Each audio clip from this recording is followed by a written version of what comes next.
This is Cousin Lynne. Welcome, welcome. And her husband Elliot. Let's not make him feel not welcome. Especially because he's my cousin. This is the story of how I found Lynne's birth parents. And what I'm going to show you is all the steps it took, all the pieces that had to come together, a lot of luck involved, a lot of patience, and just keep persevering. And that's what I'm trying to get out of this. The majority of my genealogy knowledge was picked up at these meetings. Yes. We've had such good speakers come through and such good programs.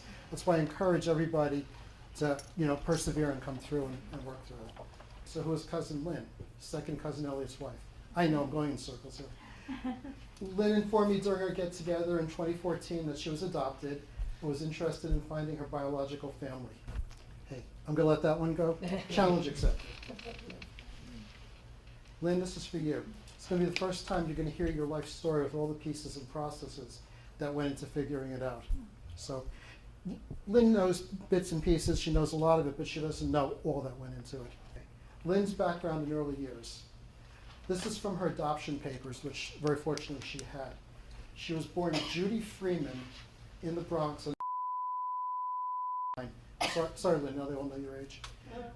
It was bound to happen. She was abandoned by her birth parents on January 11th, 1950 and February 3rd, 1950 to New York City Department of Welfare. I didn't understand what that was at first, then I figured it out. The first one was one parent, and then the second one was another parent. Oh. And I guess they both had to abandon her and make it official. So that's what that was all about. And then Judy was turned over to the Free Synagogue Child Adoption Committee on February 10th, 1950. So she was in the system. Estella Lewis Goldstein fostered Judy. I'm going to go back and forth between Judy and Lynne, but it is the same person because she started out as Judy. Fostered her on March 31st, 1950. Obviously, she passed the audition because she was adopted by the Goldsteins on June 7th, 1951. So roughly a year and a half after she was abandoned, she got adopted. And then they changed her name to Lynne Cyril Goldstein. This is Lynne and her mother on adoption day. Lynne about 2.5 years old. Oh. You gave it to me. I did. Maybe it was Elliot, I don't know. How old are you? And then Lynne about 3 years old. So, a happy child, as you can see. Lynne's childhood through last year. She had a fabulous life with her adopted parents. Lynne and Elliot met and got married in 1972. I guess the allure of free tax returns for life was too much for her to bypass. As I said earlier, Lynne and I met in 2014. And Lynne never thought about finding her birth family until after the deaths of her adopted parents in 1993 and then 2008. Lynne's interest is due to potential family health issues and possible siblings. Okay, I'm going to read this verbatim because it was from an email that I got from the IAJGS. March 1st, 2018, MyHeritage announced a new pro bono initiative, DNA Quest, to help adoptees and their birth families reunite through DNA testing. As part of the DNA Quest, MyHeritage is giving away MyHeritage DNA kits worth more than $1 million for free, including free shipping, to eligible participants. Participation is open to adoptees seeking to find their biological family members or anyone looking for a family member who was placed for adoption. 2 months later, Lynne did her thing, and we got a hit. We found a potential first cousin, and her name was Rita Zipnick. Now that's all we had was a name, had no idea what the relationship was. I Googled her, and thank goodness for people who put too much information out on the internet. I found this gem, and I will tell you when I finally met her, and I did, I hugged her and I kissed her. She's beautiful. Fabulous person, and I had her email address. I mean, this is like heaven to me. Wow. Yeah. Okay. So now the work really begins. Contact Rita and use information about Rita to create Lynne's biological family tree. Okay. Contacting Rita was not the easiest. Lynn tried to contact her on Facebook, no response. I then attempted to contact Rita through her email address found on the high school reunion website, no response. I found Rita's street address online and sent her a letter, no response. You know, why do people go out there and do this stuff and then not respond or whatever? That's even more frustrating. So after several months, Rita finally contacted me via email. As it's hard to be patient at a time like this, unbeknownst to me, Rita was recovering from open heart surgery. So, as my wife always tells me, patience is a virtue. Oh, never mind. California, here we come. As I mentioned before, Rita lived in Irvine, California. There were many phone conversations between myself, Rita, and Lynn. Rita invited newly discovered Cousin Lynne, husband Elliot, and me to meet her and her family at her home in Southern California. What Rita knew. Not a lot about her extended family. This was a real sad story. Rita's mother became separated from her parents and 5 living siblings early in life and never reconnected. It was a very, I don't know what words, very difficult family, and it's hard to even do a family tree because they were all over the place. If you remember, I said earlier that her name was Judy Freeman. So while I was creating the tree, I discovered that the name Freeman was sometimes used by various family members. And Rita's mother had 4 brothers who were Lynn's potential father: Nelson, Lewis, Walter, and Leonard. Nelson went through his life as Freeman. Okay, that's a pretty good guess. Lewis, Walter, and Leonard were Freniers and lived elsewhere with their spouses, but still were potential candidates. But Nelson was the most logical candidate. I went into the New York City Marriage Index, and I learned that Nelson Freeman married a Betty Weissman on October 14, 1945 in the Bronx, which was the same place that Judy/Lynn was born. I ordered and received their marriage certificate, and then I created a maternal family tree from that. Now, Weissman was not a unique name, but there weren't that many of them. And I was fairly confident I had the right family, but still needed to confirm. This is the marriage certificate. It's called the 3-part. I want to talk about that a little bit. It's not the formalized one that you order through New York City, but with this 3-page record, you get a lot more information. It's in their handwriting and everything. So I find this much more valuable than the 1-page. So.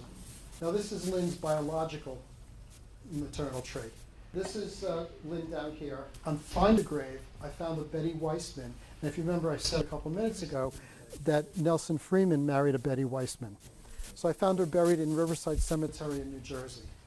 And that's the obvious path. You're either going to go out to Long Island and Queens or New Jersey for burials. And I found that many of her relatives that I already identified in her tree were also buried with her. So I contacted the cemetery for any information they could give me. And I hit the mother load. Heard back from the cemetery, and 20 family members were buried together. But this is where it gets good. In addition to a wealth of information about each family member, there was the last contact name for each of them, Sandra Purowitz. Who is Sandra Purowitz? I had to find out. So, and this shows what they sent me. So who is Sandra Purowitz? I figured out that her maiden name was Sandra Sandy Zanger. Her father, Jack Zanger, married Claire Weissman. Claire was Betty Weissman's sister, Judy's potential mother. Time to find and contact Sandy. My lucky day. Sandy had a family tree on Ancestry.com. She responded very quickly to an inline email telling me she had a story to tell and then needed to call her. I'll always remember those words. She had a story to tell. My luck continued. Sandy knew baby Judy before she was put up for adoption, knew her story, and had her birth certificate and abandonment document and pictures. When I asked her about pictures, she goes, I have pictures. I'm sure she saw my smile through the phone. Here's where it gets a little sad. Sandy told me that Judy also had an older brother, Gerald, and that she had his documents too. Sandy was ecstatic that I knew Judy/Lynn, but was upset that brother Gerald was not with her. She was under the impression that the two had been adopted together. And obviously we just learned that was not the case. This is Lynn's surrender document. Judy's surrender document. I don't know how much of it you could read, but the interesting, this was from her Lynne's mother. The interesting part was I had Lynne's adoption papers and everything matched up to it. So it was kind of cool having both sides of the story. Yeah. Hard to read, but this is Lynne/Judy's birth certificate, which was a nice surprise for her. This is brother Gerald's surrender papers. And they were not surrendered at the same time. There was a time lag in there, have no idea why. And then this is Gerald's birth certificate. Now the interesting thing about Gerald, and I want to talk about this for you guys who are doing research. Very hard to see. I don't know why they did it white on black. But up top, let's see if I can point to it. I think it's right in there. There's only a last name, Freeman. There's no first name. Oh. I'm guessing that they hadn't picked his name yet, but they issued the birth certificate. Fortunately, Sandy had this little ditty. A couple of days later, they went in and amended it, and they added his name. So it was actually on the back of the birth certificate. I don't know if I went to New York if I would get that or not. But sometimes if you know somebody was born somewhere and you can't find them, take that extra step. Look for male Freeman, female Freeman. See if you can, find it a couple of days later or something like that. Or get the document, because if there's just a couple from that time frame, if you've narrowed it down, it's worth the money because on the back you may get the information you're looking for. Okay, so from the mother's side, these were the Wiseman sisters, Ray, Claire, and Judy's mother, Betty, the woman on the right. This picture is the one in the back on the left is Judy's grandmother with her mother, Betty. And this is Judy's grandfather. And when Named after him. yeah, Judy was named after him, so it was very important to her. He had passed away, unfortunately, before she was born, but at least she knows that part of the story. Rita had a picture of Lynne's father, and there it is. When we looked at the picture of her mother, we didn't see a great resemblance, but when we saw this one, we saw where she got her looks from. And then this is her grandmother with her father. I mean, these are things that somebody in Lynne's position would never expect to find. Yeah. So I consider her very lucky and fortunate Oh, man, that yeah. this is going on. This Yeah. one, phenomenal. Yeah. Okay, and then first cousins Rita and Lynne out in Laguna Beach. So after we returned from California, I arranged for an additional DNA kit for Lynne, this time from Ancestry.com. Lynne had some notable hits, including cousin Sandy, so that confirmed what we already knew, and a couple of other relatives that were identified on her family tree. Why were Judy and Gerald put up for adoption? The maternal family was extremely poor. The biggest problem was the paternal father was not a very nice person. He walked away from the marriage and his family while his wife was in the hospital delivering Judy. Not only was he walking away, he walked away with all the contents of their apartment. Oh, The Weissmans just couldn't afford to manage to keep them. Sandy told me that afterwards they all kind of lived together and they scrimped and saved and did what they could just to get through life. Okay, so the aftermath. Lynne learned that having been put up for adoption was the best possible outcome for her. Obviously living with these other people would have been very difficult, and I know Lynne, and she's as happy and go-lucky as a person can be. Her mother never remarried, lived with her family members, and then died in 1989. Her father disappeared until I found his grave in Kentucky. He died in 1984 and changed his last name from Freeman, which he had gone by all of his life, to the family name of Frenier. Oh. It's obvious he didn't want to be found. Too bad for him, I came along. I found out from somebody else since I put this together that there were a couple of other Freniers living in the same city in Kentucky. So I'm not sure who they were, what the relationships were, but I have to go back when I finally get some time and try to figure it all out why they were there.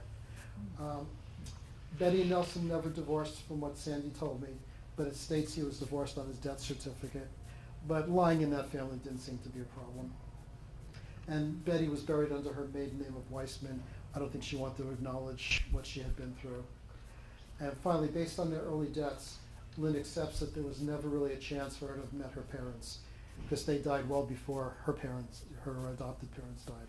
This was her father Nelson's death certificate from Kentucky. Now, to your point, Kentucky will give you Joe Blow's death certificate if you send them a check. So it's the luck of the draw where somebody died, where you're looking for them, or whatever. They didn't question anything. I just sent a check. I said, I want this death certificate. 3 days later, I had it. So, and then there's his headstone. And the odd part about this is the last name was spelled F-R-E-N-I-E-R-E. Some reason on the headstone it was E-I-R-E. I thought maybe that was part of his deception. But when I got the death certificate, it was spelled as the family name was. So whoever did this for him just didn't know. So Lynn, now it's your turn. Was all of this effort worth it, and are you glad we did it? Yes, I am. You sure? Yes. Anyway, I wanted to know, the reason why I was given up. And also because now I'm up in age, I do have medical situations, and I need to know what my medical background is. And then I put together of all the resources that I used. And as you can see, it's quite a list. So anybody who thinks they can find their relatives with sitting at the computer on one website for a while, it's not going to happen. But Lynn, I have a question for you. Yeah. Meeting Cousin Sandy, what are your emotions about that? Excited. I spoke to her on the phone. She sounds wonderful. And I know she's been looking for me, and it's going to be great. It'll probably be very emotional. And I don't know. And I bet you're not going to sleep much tonight, right? Probably not. Okay. So let me ask you a question. Would it help you sleep better tonight if you met her right now? You're kidding me. I told you, she's been in this room the whole time. Look around.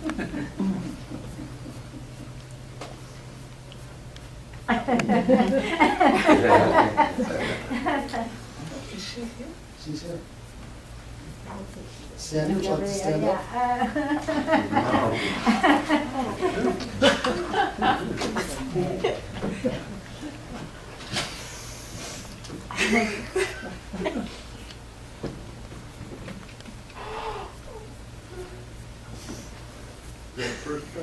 Yes. I have an institution. My whole life, I don't have any brothers, sisters, first cousins, whatever. She at this stage has all these first cousins. Yeah, I'm jealous. I didn't, I just walked in right after. July, staying at the Disney Hotel. Oh my God. It's been a heck of a week for me not blowing this. Lynn's asking me all these questions. Well, when's Sandy coming up? Where's she staying? It's like, It's been quite an experience, I have to tell you. This has just been.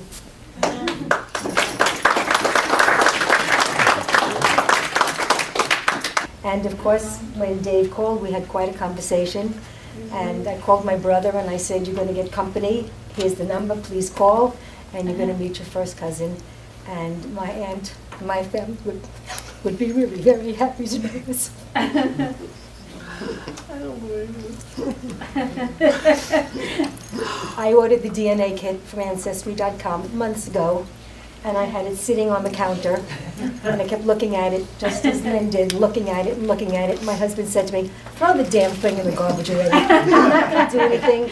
You don't know what you're going to find. And I said, no. And I looked, and finally I said, you know something? I paid $89 for this.